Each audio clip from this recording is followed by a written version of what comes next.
Super Mario 64 isn't just a game, it's a legend.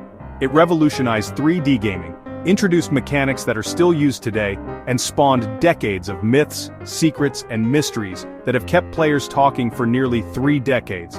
From hidden characters and abandoned levels to creepy glitches and bizarre design choices, this game has secrets you've probably never heard of. Today, we're diving deep into the 40 weirdest, wildest, and most fascinating facts about Super Mario 64. Some of these will blow your mind, others might haunt your childhood memories forever. So grab your wing cap because things are about to get strange. The game was almost a 2D/3D hybrid. Before becoming the full 3D masterpiece we know today, Super Mario 64 almost stayed partly in its 2D roots. Early in development, Nintendo planned a hybrid design, a 3D world with Mario restricted to a fixed 2D path, almost like a side-scroller. This was because 3D movement was completely uncharted territory in the mid-90s. Shigeru Miyamoto eventually scrapped this when he realized how revolutionary free 3D movement could be. This decision didn't just change Mario, it changed video game history forever. Peach's Castle is based on real architecture. Peach's Castle wasn't dreamed up out of nowhere. The developers modeled it after European castles, especially Neuschwanstein Castle in Germany. The same castle that inspired Disney's iconic Cinderella Castle. The layout is intentionally whimsical, but grounded in realism, which is why Peach's Castle feels both magical and strangely familiar. Luigi was supposed to be playable. The game was originally supposed to feature 2-player co-op, with Mario and Luigi exploring together. Luigi was fully planned, and developers even toyed with ideas for his unique abilities. But the Nintendo 64's hardware couldn't handle 2 fully rendered characters at once in complex 3D environments, so Luigi was cut entirely. This is why, for years, players were convinced Luigi was hidden somewhere in the game, sparking one of the most famous gaming rumors of all time. The wing cap was inspired by Pilot Wings. Mario's iconic wing cap, which lets him soar through the sky, was directly inspired by Nintendo's earlier flight simulator game, Pilot Wings. Miyamoto loved the idea of showing off the N64's capabilities by letting Mario take to the skies freely, something that was impossible in 2D Mario games.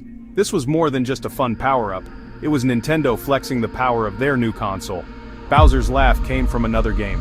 Bowser's evil laugh isn't original to Super Mario 64, it's actually recycled stock audio first used in Super Mario All-Stars for King Koopa. Even creepier? The laugh is slightly slowed down for Bowser, giving it a more menacing, guttural sound. The entire game fits in 8 MB. Despite being revolutionary for its time, the entire game fits on just 8 megabytes of storage. For perspective, that's smaller than a single high-quality MP3 song today. Nintendo achieved this through extreme compression techniques and by reusing textures and assets wherever possible.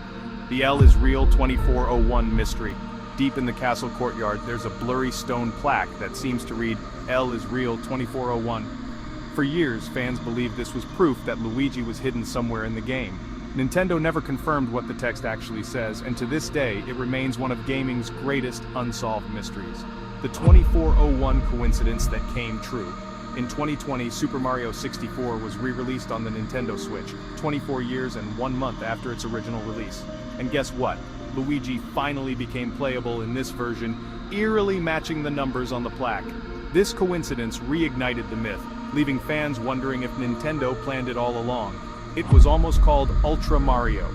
During development, the Nintendo 64 was originally known as the Ultra 64. For a while, the game itself carried the name Ultra Mario, before being finalized as Super Mario 64. The 64 was added to highlight its groundbreaking 64-bit graphics. Mario's face has a terrifying glitch. On the title screen, players can stretch and distort Mario's face, a fun little gimmick. But with the right inputs, there's a glitch where his entire head disappears, leaving only floating eyes and a mustache. It's nightmare fuel for anyone who accidentally stumbled upon it. Big Boo's Haunt was a test area, the spooky level. Big Boo's Haunt wasn't always meant to be a full stage.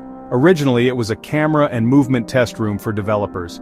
They decided it was so fun and atmospheric that they turned it into a complete haunted house level, the piano that attacks you. One of the game's most infamous scares is the mad piano in Big Boo's Haunt. At first it looks like a normal piano, but when Mario approaches it suddenly sprouts teeth and lunges at him. This was one of Nintendo's rare deliberate jump scares, designed to catch players completely off guard. Peach's voice is different in Japan. In the Japanese version, Peach's opening and ending lines are completely different recordings. Her tone and delivery are noticeably softer and more formal compared to the English version. This subtle difference adds to the game's cultural uniqueness between regions. Lakitu disappears in Bowser levels. Throughout the game, the camera is said to be operated by Lakitu, the little cloud-riding cameraman. But strangely, in the Bowser levels, Lakitu is completely absent. This has led to fan theories that Mario is on his own in these dangerous areas, or that Lakitu didn't survive the journey. Speedrunners can skip most of the game. Speedrunners discovered the backwards long jump glitch, or BLJ. By performing a long jump backward at high speed, Mario can break through locked doors and walls, skipping huge portions of the game and beating it in mere minutes. This glitch has made Super Mario 64 one of the most speedrun-friendly games ever. The giant unused rabbit. There's unused data in the game for a giant unused rabbit. There's unused data in the game for a giant version of Mipes the rabbit. It serves no purpose, leading many to believe it was a test model or part of a scrapped mini-boss fight. Its random existence only adds to the game's mysterious reputation. Yoshi is waiting on the castle roof. If you collect all 120 stars, you can reach the castle roof where Yoshi appears. He congratulates you, gives Mario 100 extra lives, and delivers a heartfelt message from the developers, before jumping away and disappearing forever. Mario has unused voice clips. Data miners have found unused voice lines of Mario saying odd things, including what sounds like Luigi. These clips suggest Luigi may have been part of the game at one point before being cut. The mysterious smoke room. Buried deep in the game's code is an unused smoke room. It's a foggy, empty space with no purpose, leading to endless fan theories. Some believe it was connected to Luigi's rumored appearance or other cut content. The endless staircase illusion. The famous endless staircase before the final Bowser fight isn't actually infinite. It's a looping hallway that repeats itself using a clever visual trick until you have enough stars to unlock the final battle. Bowser's tail was a hardware test. Spinning Bowser by his tail wasn't just a fun mechanic, it was designed to show off the N64's new analog stick, teaching players how to use precise circular motion. Boo's laugh is just Bowser's laugh sped up. The ghostly Boo's laugh in Big Boo's haunt is actually Bowser's laugh, just sped up and pitched higher. Once you hear it, you can't unhear it. It took over 2 years to make. Developing Super Mario 64 was a massive challenge. At a time when 3D platformers didn't exist, Nintendo spent over 2 years experimenting with camera angles, movement physics, and level design to perfect the formula. Mario's model has only 32 polygons. Mario may seem simple by today's standards, but back then, his design was groundbreaking. His entire model is made of just 32 polygons, which helped the game run smoothly on limited hardware, the first true 3D Mario game. This was the very first fully 3D Mario game, and arguably the first fully realized 3D platformer ever created. It didn't just succeed, it became the blueprint for nearly every 3D game that followed. The beta HUD looked completely different. Early prototypes show a drastically different HUD, with alternate star counters and life icons. This suggests that the game's final interface was one of the last elements to be polished, a giant unused hand enemy. Data miners also uncovered an unused giant disembodied hand enemy. Some speculate it may have been an early version of Master Hand, later seen in Super Smash Bros. Bob-omb Battlefield was the first level built. The iconic Bob-omb Battlefield was the very first level created. Developers used it to test movement, enemy AI, and the all-important camera system. Metal Mario was a hardware experiment.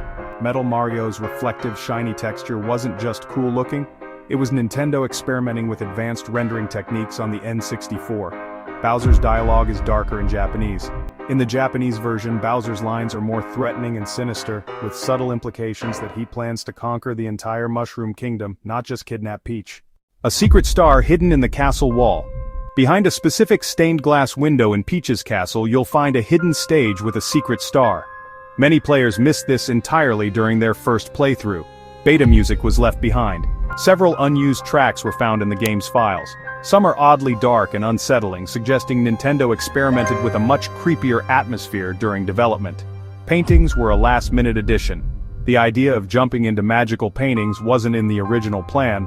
Initially, stages were entered through ordinary doors, but Miyamoto added paintings to make entering levels feel more magical and mysterious. VR tech inspired the camera.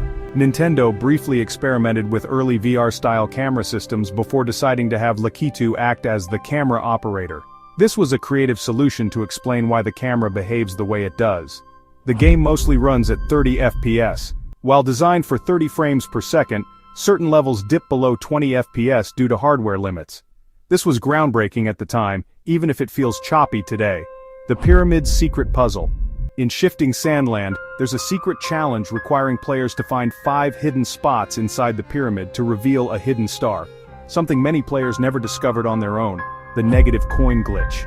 A rare bug can cause coins to subtract from Mario's total instead of adding to it, potentially trapping players with negative coin counts. Bowser was originally huge. Early concept art shows Bowser as massive, nearly filling the screen. He was scaled down so that gameplay would remain manageable. Peach's early 3D model looked very different. Peach's original design was closer to her 2D SNES appearance before being completely redesigned for the new 3D world. It's still a speedrunning phenomenon. Decades later, Super Mario 64 remains one of the most speedrun games in history, with players competing to shave seconds off world records using intricate glitches and tricks. Super Mario 64 wasn't just a game, it was a revolution. Even now, it continues to captivate players with its secrets, myths, and endless speedrunning possibilities. Which of these weird facts surprised you the most? Drop a comment below and let us know. And if you grew up playing this legendary game, share your favorite childhood memory of it. And if you enjoyed this deep dive, don't forget to like, subscribe, and hit that bell so you never miss more hidden gaming history. Thanks for watching. And remember, somewhere out there, Luigi might still be waiting.